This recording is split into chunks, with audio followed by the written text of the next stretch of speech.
calm down, everybody. Just, it's not happening. Listen, guys, we all respect all the stations, all the shows on the station, okay? We're all one big happy family. Oh shit, is this thing live? I'm in a hurry. I've got a very important phone call to make.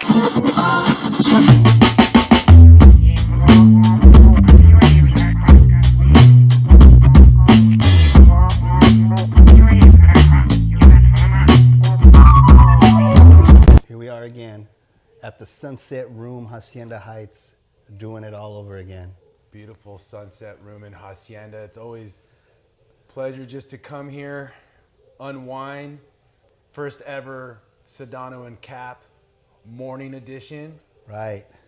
Man, that was Dude, that was quite great. the show. Yeah, it was great, you know, getting up early, watching. How many times you hit the snooze? Well, I always hit the snooze, you know. Everybody's got their little system, but I always hit the snooze button at least 3 times. That's just the rule, no matter what time I'm setting it for. But, you know, I'm not in the workforce anymore, so I don't get up as early as I used to. So, but, you know, for Sedano and Kap, you know, it was great to see the circle all getting up. You know, there's people in the circle that they get up early every day for their job, and there's some that sleep in, and they were all in full force this morning. It's great to see. The energy, the banter. There was a lot of comments on the YouTube live chat saying like, this is what morning sports show should sound like. Like, Right. wanting to basically have, you know, Sedano and Kap be that morning show. It's Sedano, Kap, Morales, and Berg, like that quad, Right. that quadrant, really feeding off each other, getting some good vibes. It was like one of those things you felt really excited to wake up for. Right. It's like, you know, waking up to get, you know, Christmas. You get up early to get those gifts under the tree. And boy, did we get it. So, yeah, it was good. Those 3 hours went really fast. Really fast. So that's a good sign. And all the people in the chats and, you know, the diehard community out there, I see them. They're in the YouTube chats. They're in the communities tweeting. They're multitasking, trying to get Right. in all the platforms. So Right. it's cool to see. It's just cool to see everybody coming from the different communities. You know, although we might have our favorites or preferences, you know, it was cool just to see everybody come and support Sedano and Kap because this was a real special, right? Because we have the Lakers-Pelicans game, but so they had to make room for the kind of the pre-game Lakers stuff. Which Sedano was like, hey, we should do a morning. Let's do it morning. Let's go morning live. And man, it was legit. It was really cool. So maybe something to see in the future. You know, there's plenty of times where we miss out on Sedano and Kap because of game scheduling and stuff. So if that was more like the routine, like every time they're not doing a show, maybe they go to the morning. That would be really cool. Yeah, but we understand also that you have the unsportsmanlike in the morning, and they gave a little way to allow Sedano and Kap kind of share that portion with them. So yeah, it's one of those special delicacies type of thing where we really got an opportunity to kind of get a special treat. Will this be, you know, something that's more reoccurring when given situations arise? I don't know, but just to give us this little sample. Yeah, one thing you can't deny is the reaction and how everybody responded to it. So it's going to be interesting to see, you know, how Man, the how roll it call plays too. out. I really love that roll call segment. Got to hear Molly, you know, out there from San Diego. Tell me who's on the line with your homie Cappy? Who's on the line with your homie Cappy? Molly from San Diego. Hey, Miss Molly! Miss Molly! What's up? Good morning, boys. David 100. See, the second part goes like this. Here goes like this. Well, that's damn good with the love that you send in. Take part 2 and tell me where you represent in. Who it is? Let's go. Who is this? What up, David 100 from the Valley? Woo! David 100 from the Valley. My boy. That it's just like a good way to showcase who was up and ready, who was ready to kind of get into this, the Did the you know banter. Beto from Whittier was on there? He was the dreaded call that fell and had some from DTLA. Yeah. That was Beto from Whittier. Oh man. On the line with your homie Cappy. Who's on the line? Sedano and Whittier, downtown LA. What up? What up? What's your name, homeboy? He's from DTLA. Our Was he like reporters. on the train or something? He got cut off, or I know he wasn't in Whittier, but he was in downtown LA, so he had some bad mix-up. But Man. we had reporters on the scene trying to little insight. figure out who it was, and Man, Beto would have loved to hear your shout out, man. Well done, ESPN LA, Sedano and Kap. Really enjoyed just the whole ensemble, the whole experience of it all. Sedano and Kap in the morning. It has a good ring to it. Yeah, Speaking of going on a journey, you shared yesterday about your experience at the post office getting your passport. I had to redo a passport. I went in there and I was just like, I felt like I was in a time warp. The post office hasn't changed. Right. While I'm sitting there waiting and seeing the lines and people just dropping off packages and getting stuff taken care of, I'm looking around, the building's kind of beat up. I'm looking, there's posters on the wall. I'm thinking, you go to any fast food place right now and you see digital menu boards. I mean, even Cholo's Tacos over here, you go in there and they got these fancy digital menus, everything's on a board, everything's technologies, QR codes, yeah, right? You wanna kiosks, scan. QR codes, you name it. And I'm just like, this is the government, man. Like, where's our tax money going? We're giving millions of dollars, man. And we got like an old school post office. So it was just interesting to me as I was sitting there to see how technology hasn't really caught up. Were they still busting out the Rolodex with, I just couldn't help. I was just like, wow, like. It's almost kind of reflective of just overall, like, how transparent things might appear government-wise, evolve along with the times Right. itself. It's still like stuck in the 90s or something or later. Memory lane. Speaking of kind of lighting things up, we try to take a trip down memory lane. The anticipation was mounting. It had been so long since I last seen her.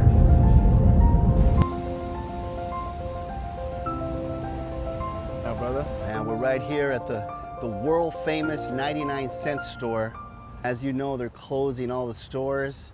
We want to come here, check it out, see what the shoppers are thinking, what they're saying. Let's go check it out. All right. 12 seconds later. The manager came and kicked us out. I guess maybe they were afraid they might lose their job. Sometimes it's better to have loved and lost than to have never loved at all. As you all are aware, I'm sure, the 99-cent store, unfortunately, is on the brink of closing. We try to go there to possibly do just some little interviews, get some footage, and it didn't really. Yeah, we walked really into turn out the way we 99-cent thought. store. I even had a name badge. And first of all, half the store is empty already, so it's closing. Signs everywhere, closing, final sale. Probably about, 70% ripped through already, empty. Yeah. We're walking in there, and then the manager caught up with us and basically asked us to leave. So we were in there filming, and what we wanted to do is kind of reminisce about the 99-cent store, and then maybe ask some customers what they thought, what it meant to them, 99 cents, what it symbolized. Right. So that was kind of a bummer, but yet also hilarious because, my quick thought was, what are they worried about? Like getting in trouble, like losing their job? They're closing the store, so just let us film. And it was really quick, like Right. within They were seconds. on us, man. But we really wanted to kind of reflect on how important this store was to a lot of people. I feel that, especially in this current economic climate, you know, a lot of these stores people rely on in terms of asking how Californians felt about 99-cent stores being shut down. A lot of people are devastated by it. As you know, prices are skyrocketing all over.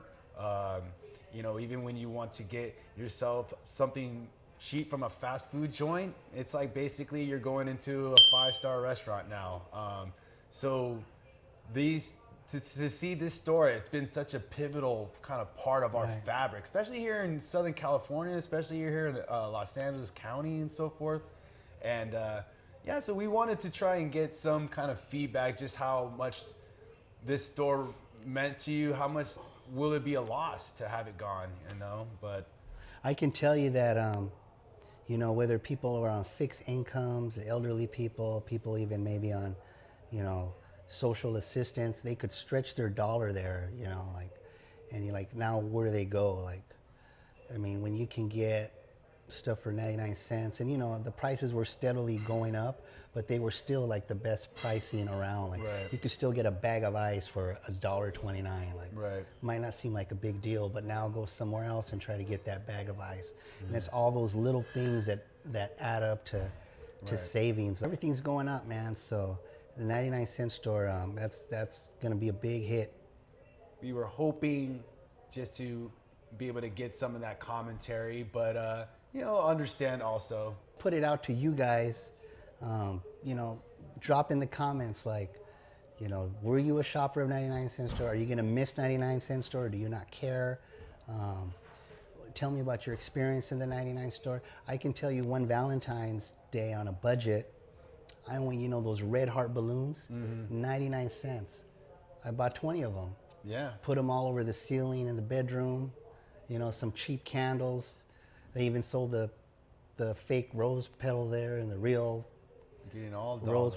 And you know, back then that was like a bargain, cheap day. You know, you didn't have a lot of money. Yeah. Just the little things you could get there, little school supplies, stuff like that. So tell us about your experience in the 99-cent store and how you think it's going to impact, you know, your shopping experience. Yeah, and what stores will you go to? You know, what's the next cheap store? That's a good one. Yeah, I know there's like that Five Below. Yeah. The Dollar Trees, I guess. Right, Dollar Tree's still around. But Pick and Save. Pick and Save. Big Lots. But there's rumors they're all next. Yeah. So we'll see how it goes. Yeah. But yeah, interesting. Sports Inner Circle. Gonna be interesting regardless to watch these playoffs because you have a combination of teams or superstars that, not saying they're on the tail end out, but they're kind of on, like if you look at a star go through its evolutions, like at that supernova white dwarf stage where it hasn't completely blown out, but you're seeing that little fragment of its shyness. And then you got those young ascending stars, you know, with the Shea Gilgeous-Alexanders, Chet Holmgren, Anthony Edwards, Luka Doncic. So it's like for the first time, I shouldn't say in the first time, but you're starting to see a little bit more parity. And you're starting to see teams that were kind of dormant, kind of the doormat, so to speak. Now they're getting their shine. Now it's not the Golden State Warriors that are the prohibitive favorites every year. You know, you got the T-Wolves in it. You got OKC. They're babies. Yeah. And they're way up here. Exactly, man. It's great. I think it's good overall for the game, for the league. You know, to have this type of infusion of not just new talent, but new teams kind of in the mix. You know, of course we want to see the Lakers shine. We want them to do well, but I think it's going to be a fun playoffs to watch. Pretty excited. Absolutely.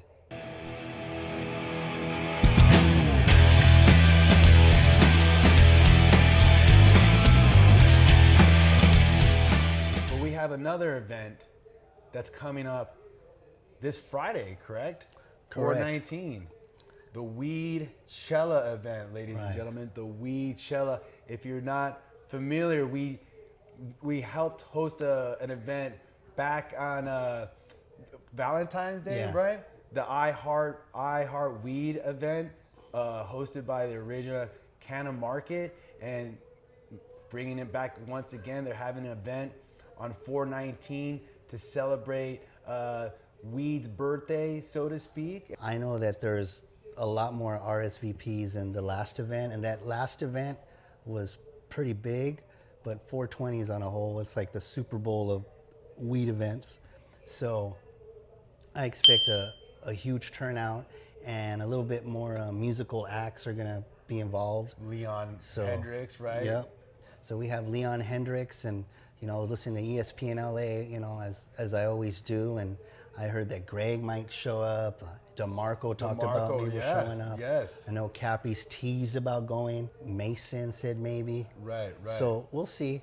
We'll see if any ESPN personalities will be out there, but nevertheless, there's going to be a lot of folks out there. Planning on doing live streaming there at the event, getting just different vendors in the mix, getting reaction from Chris Ward, sales director, I should say. And so yes, make sure to keep those notifications on so you can get an insight of how the event looks. If you're not able to make it, if you're able to make it, if you have already RSVP or you want to RSVP, please make sure you do and come on down and celebrate with us. But if not, we will also try and get a live stream on there so you can just check out the action and see for yourself what's going down and all that stuff. Yeah, last time we had that double-decker bus, which was really cool. They're not having that double-decker bus this year, but in that spot, which took a huge spot, going to be more vendors. Right. So you're going to be more vendors than last time. So more products, more sampling, more goodies. So yeah, you got to check it out. We've had a lot of people in the circle RSVP already, so we're looking forward to it. This is like the celebration for the celebration, so I can only imagine. So you got a little musical acts, some actresses, and who knows who'll show up there. It's going to be a fun event, so I hope to see all of you down there. What's to come? And we met with a very kind owner, just a few shops down. Owns this fantastic Italian sandwich spot. Just like it's like being in Sicily. I'm no joke. It was amazing. We tried some of the food, just out of this world. You guys really need to try. We are going to get her on next week to kind of just give us a little insight on her shop. She's a fantastic woman. Her name is Sylvia. Does a great job of putting stuff out there to promote her shop, and they really grind hard, and we're excited just to kind of share her story. Guido Torpedo is what we had today. Guido Torpedo every Tuesday, my friend. $9. $9 sub. Usually it's like what, like 15, 16 bucks? Half price basically, and it was fantastic. Sylvia hooked it up. But Cannolis, we had some cannolis. Cannoli with a little espresso. Yeah, but until then, Crypto Ray. All right, It was a pleasure, brother. Circle out. By the way, this is at the Sunset Room in Hacienda Heights. Top 10 burger of all time. You want to know why, George? This thing shows up, George, cut in half, but the front of it facing you so that you could see the inside of the burger. Yeah, that's key. Up top, Thousand Island, lettuce, tomato, cheese burger. Down below, pickles and mayo. And what they did is they grilled the inside of the bun so there was a little bit of a crunch. And I didn't tell them to adjust anything. I just, whatever you guys make it for me. It's fine. This thing was out of this world.